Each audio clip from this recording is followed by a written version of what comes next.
안녕하세요. 낭낭서가입니다. 오늘은 찰스 헤넬 지음, 김우열 옮김, 샨티 출판의 성공의 문을 여는 마스터키 중에서 우리를 다스리는 법칙과 연금술 두 챕터를 낭독해 보겠습니다. 우리를 다스리는 법칙. 우리가 사는 세계를 다스리는 법칙은 우리에게 이로움을 주기 위해 만들어진 것이다. 이 법칙들은 변하지 않으며 우리는 거기에서 벗어날 수 없다. 강하고 영원한 모든 힘들은 장엄하고 고요하게 움직이지만 우리는 그 힘과 조화를 이룰 수 있으며 그렇게 함으로써 상대적으로 평화롭고 행복한 삶을 영위할 수 있다. 어려움, 부조화, 장애물 따위들은 더 이상 우리에게 필요하지 않은 것을 우리가 버리려 하지 않거나 필요한 것을 받아들이지 않고 있음을 보여준다. 성장은 낡은 것을 새 것으로 바꾸고 좋은 것을 더 좋은 것으로 바꿀 때 이루어진다. 성장은 상호작용으로 일어난다. 우리는 각자 완벽한 사고체이고 이러한 완벽함 때문에 자기가 준 대로만 받을 수 있다. 가진 것에만 집착하여 매달리면 자기에게 부족한 것을 얻지 못한다. 자기가 왜 어떤 것을 끌어당기는지 알면 조건을 의식적으로 다스릴 수 있고 각각의 경험에서 성장에 필요한 것만 뽑아낼 수도 있다. 이런 능력이 행복이나 조화로움의 정도를 결정하는 요소이다. 성장에 필요한 것은 무엇인지 아는 능력은 우리가 더 높은 차원에 이르러 더 멀리 보게 될수록 더 커진다. 또 자신에게 필요한 것이 무엇인지 아는 능력이 커질수록 더 확실하게 자기에게 필요한 것이 있음을 알아보고 그것을 끌어당겨 흡수하게 된다. 성장에 필요한 것만 우리에게 오게 할 수도 있다. 우리에게 찾아오는 조건과 경험은 모두 우리를 위한 것이다. 어려움과 난관은 우리가 그 지혜를 흡수하고 성장에 필요한 핵심적인 것들을 모을 때까지 계속 나타날 것이다. 뿌린 그대로 거둔다는 말은 수학적으로 정확하다. 우리는 난관을 극복하는 데 필요한 노력과 정확히 비례하는 힘을 지속적으로 얻게 된다. 우리가 성장해야 한다는 것은 피할 수 없는 일이므로 최대한 자신과 완벽하게 조화를 이루는 것을 끌어당겨야 한다. 가장 큰 행복은 우리가 자연의 법칙들을 이해하고 의식적으로 거기에 협력할 때 찾아온다. 생각은 창조적이며 이 법칙이 근거하고 있는 원리는 만물에 내재되어 있다. 그러나 생각에 생명력이 있으려면 사랑이 깃들여야만 한다. 생각에 생명력을 주어 싹을 틔우게 하는 것이 사랑이다. 끌어당김의 법칙과 사랑의 법칙은 서로 같다. 이 법칙이 생각이 성장하고 성숙하는 데 필요한 재료를 가져다 줄 것이다. 생각이 처음으로 형태를 띠는 것은 언어 또는 말이다. 그렇기 때문에 말은 중요하다. 말은 생각의 첫 번째 표현이고 생각이 이루어지는 틀이다. 말은 공기를 움직여서 소리의 형태로 다른 사람들 안에서 그 생각을 재생시킨다. 생각은 행동을 유발하기도 하지만 그 행동이 무엇이든 그것은 단지 생각이 자신을 보이는 형태로 드러내려는 시도에 불과하다. 그러므로 우리가 바람직한 조건을 소원하면 오직 바람직한 생각만 받아들일 수 있다. 그렇기에 삶에서 풍요를 나타내고 싶다면 오직 풍요만을 생각해야 한다는 피할 수 없는 결론이 나온다. 또한 말이란 생각이 형태를 띠는 것에 불과하므로 오직 건설적이고 조화로운 언어만 사용하도록 특별히 세심한 주의를 기울여야 한다. 이러한 언어는 그것이 마침내 외부 형태로 결정화되어 나타날 때 우리에게 이득이 됨을 증명될 것이다. 우리는 자신이 쉴 새 없이 마음에 찍는 사진들에서 벗어날 수 없다.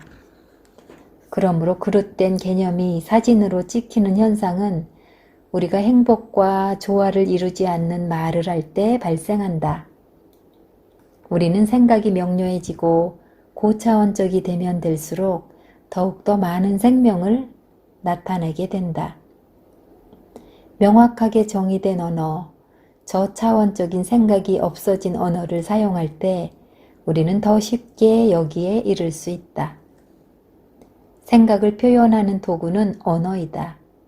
만일 더 높은 차원의 진리를 활용하려 한다면 그러한 목적을 염두에 두고 조심스럽고 지혜롭게 선택한 재료만 사용해야 한다. 이처럼 생각을 언어로 만들어내는 놀라운 능력이 인류를 다른 동물과 구분하게 하는 점이다. 기록된 언어를 사용함으로써 인류는 몇백 년 뒤도 돌아볼 수 있고 현재에 이르기까지의 상황도 이해할 수 있다. 인간은 역사상 최고의 작가와 사상가도 만날 수 있다. 오늘날 우리에게 전해지는 기록들은 우주의 생각이 인간의 마음속에 형상을 갖고 나타나기를 바라면서 표현된 것이다. 알다시피 우주의 생각이 존재하는 목적은 형태를 만들어내기 위해서이고 우리의 마음도 마찬가지로 우리의 생각을 늘 형태로 표현하려고 노력한다.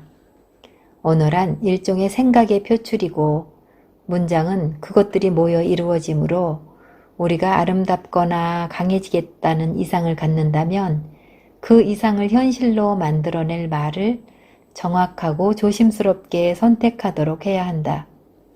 말과 문장을 얼마나 정확하게 세우는가가 문명사회 최고의 건축술이요 또한 성공으로 가는 통행증이기 때문이다. 말은 생각이고 따라서 주어진 대로 물질화되어 나타나게 될 보이지 않는 불굴의 힘이다. 말은 영원토록 살 마음의 궁궐이 되기도 하고 한 번의 바람으로 날아가 버릴 오두막이 되기도 한다. 말은 귀뿐 아니라 눈도 즐겁게 할 수 있다. 말에는 모든 지식이 담길 수 있다. 우리는 말에서 과거의 역사를 발견하고 미래의 희망을 찾는다. 말은 모든 인간적이고 초인간적인 활동이 태어나는 살아있는 사자이다. 말의 아름다움은 생각의 아름다움에 좌우된다. 말의 힘은 생각의 힘에 달려있다. 그리고 생각의 힘은 그 생명력에 달려있다. 어떤 것이 생명력이 있는 생각일까? 그 특징들은 무엇일까? 거기에는 분명히 원칙이 있다. 그 원칙을 어떻게 알아볼까? 그 원칙은 수학에도 있지만 오류에는 없다. 건강에는 있지만 병에는 없다. 진리에는 있지만 거짓에는 없다. 빛에는 있지만 어두움에는 없다. 풍요에는 있지만 가난에는 없다. 이것이 참이라는 사실을 어떻게 아는가? 수학의 원칙을 바르게 적용하면 확실한 결과를 얻기 때문이다. 건강한 사람에게는 질병이 없기 때문이다. 진리를 알면 거짓에 속을 수 없기 때문이다. 빛이 있으면 어둡지 않기 때문이다. 풍요로운 곳에는 가난이 없기 때문이다. 이것들은 자명한 사실이지만 진정 중요한 진실, 다시 말해서 원칙을 담은 생각은 활력이 있고 따라서 생명을 간직하고 있으며 결과적으로 뿌리를 내려본 뒤 생명력 없는 부정적인 생각은 결국은 없애버린다는 진실은 간과되어 왔던 것 같다. 하지만 이 진실 덕으로 우리는 모든 부조화와 부족과 한계를 없애버릴 수 있게 될 것이다. 지혜가 있어서 깨달을 만한 사람이라면 생각의 창조력이 자신의 손에 쥐어진 무적의 무기요. 그것으로 운명의 주인이 된다는 사실을 쉬이 이해할 것이다. 물질 세계에는 한 곳에서 일정량의 에너지가 나타나면 다른 곳에서 같은 양의 에너지가 사라지게 된다. 보존 법칙이 존재한다. 이로부터 우리는 주는 것만 받을 수 있음을 알 수 있다. 어떤 행동을 하겠다고 맹세할 때 우리는 반드시 그 행동으로 빚어질 결과를 책임질 준비가 되어 있어야 한다. 잠재의식은 판단하지 못한다. 잠재의식은 우리가 주는 그대로 받아들인다. 우리는 과거에 뭔가 요청했기에 이제 그것을 받아야 한다. 침대를 만들었으니 이제 그 안에 누워야 한다. 주사위는 던져졌다. 실타래는 이미 만들어진 패턴을 따라 움직일 것이다. 바로 이런 이유들 때문에 우리 생각에 심리적, 도전적, 신체적 병균이 들어가지 않도록 통찰력을 길러야 한다. 통찰력이란 사실과 조건을 장기적인 안목, 일종의 망원경으로 검토하는 마음의 기능을 말한다. 우리는 통찰력으로 어려움뿐만 아니라 가능성도 이해할 수 있다. 통찰력이 있으면 장차 나타날 장애물에 대비할 수 있다. 그러니 장애물이 어려움을 만들어내기 전에 그것을 극복할 수 있다. 통찰력이 있으면 계획을 세울 수 있으며 보상이 주어지지 않는 쪽이 아니라 바른 쪽으로 생각과 주의를 기울일 수 있다. 그러므로 통찰력은 모든 원대한 성취에 절대적으로 필요하다. 통찰력이 있으면 어떤 마음의 분야라도 들어가서 탐구하여 정복할 수 있다. 통찰력은 내부 세계의 산물로서 고요함 속에서 집중할 때 개발된다.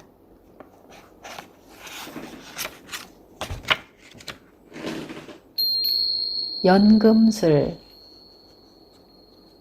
과학자들이 처음으로 태양계의 중심에 태양이 있고 지구가 그 주위를 돈다고 말했을 때 사람들은 매우 놀라고 당황스러워했다.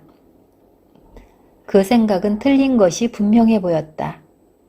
해가 하늘을 지나서 움직인다는 사실만큼 분명한 것도 없었다. 누구나 해가 서쪽 언덕에서 져서 바다로 잠기는 모습을 볼 수 있었으니까.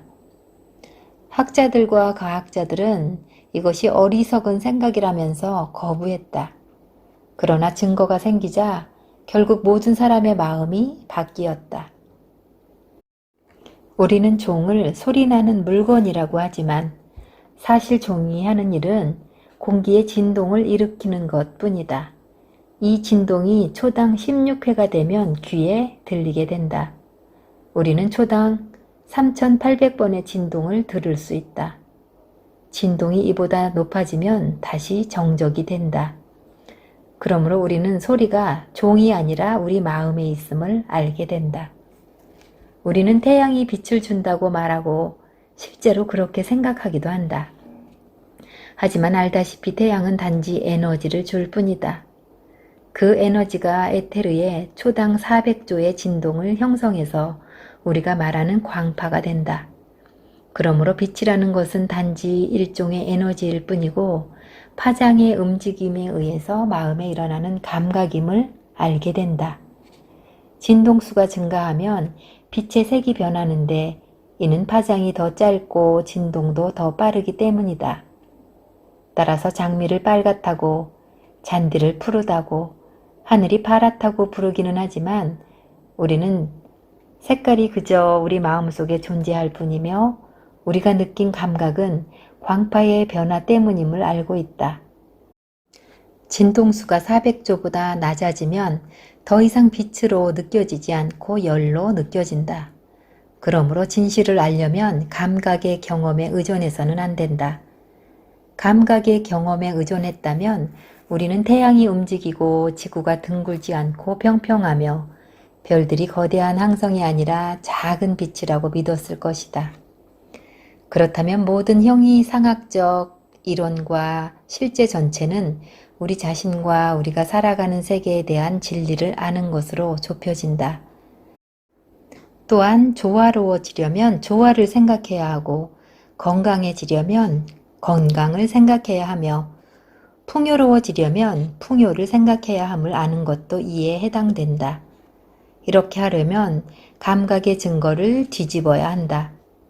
모든 형태의 질병, 부족, 한계가 단지 그릇된 생각의 결과임을 알 때 당신은 진리가 우리를 자유케 한다는 사실을 알게 될 것이다.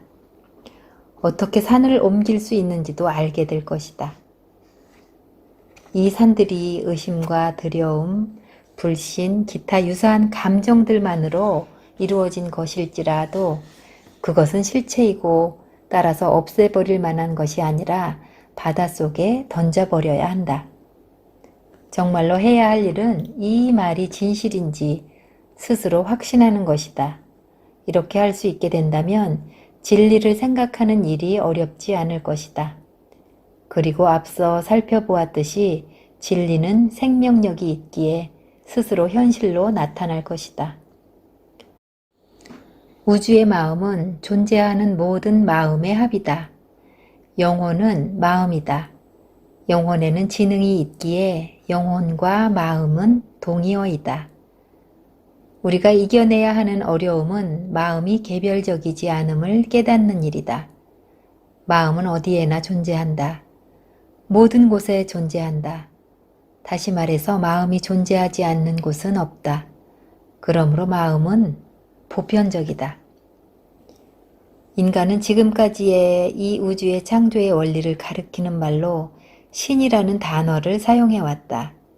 그러나 신이라는 말은 적절한 의미를 전달하지 못한다. 대다수 사람들은 이 말이 외부에 존재하는 대상을 의미한다고 생각한다. 그러나 실상은 정반대이다. 그것은 바로 우리의 생명이다.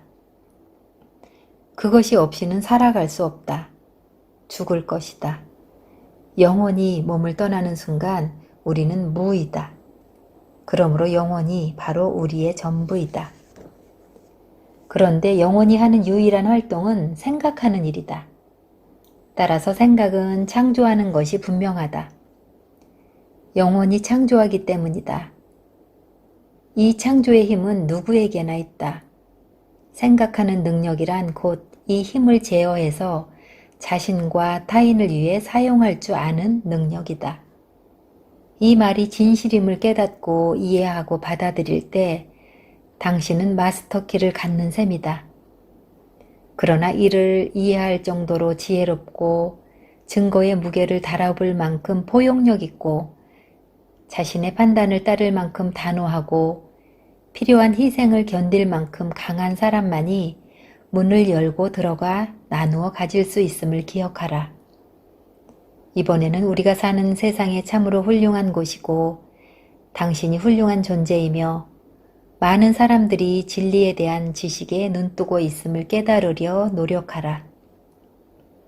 또한 사람들이 그들을 위하여 준비된 모든 것을 깨닫고 알게 되는 순간 그들 역시 약속의 땅에 있는 빛나는 것들이 눈으로도 보지 못하고 귀로도 듣지 못하고 사람의 마음으로도 생각하지 못하는 것임을 깨닫게 될 것이다.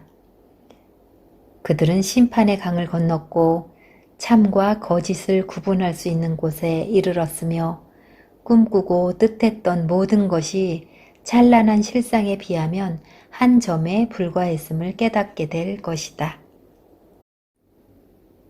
네, 이상 찰스 헤넬 지음, 김우열 옮김, 샨티 출판의 성공의 문을 여는 마스터키 중에서 우리를 다스리는 법칙, 연금술 챕터의 일부를 낭독해 보았습니다. 여러분께서도 성공의 문을 여는 마스터키 책을 소장하시고 낭독해 보시면서 성공의 마스터키를 소유하게 되시길 소망합니다. 낭낭서가의 다른 낭독도 받아보시려면 좋아요와 구독을 눌러주세요. 사랑합니다. 감사합니다.